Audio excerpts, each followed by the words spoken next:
Сәлем қыздар, бүгін сіздермен бірге хот-дог дайындаймыз. Ол үшін бізге ұн, қант, тұз, қопсытқыш, сұйық май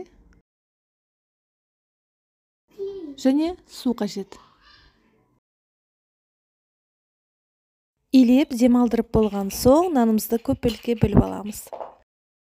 Осымен нанымыз дайын. Ұнға аунатып, біртіндеп алып, жайып болған соң видеодағыдай ораймыз.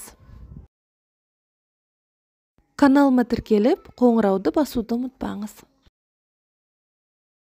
Табамызға біртіндеп тізіп, үстіне сетка қойып, шұжықтарымызды жайғастырамыз. 25 минутта пісіріп аламыз. Сәбізімізді ашып, үстінен тұз, бұрыш, уксус, су, сарымсақ және сұйық майды құйып, жақсылап араластырамыз. Енді қажетті заттарымызды дайындаймыз.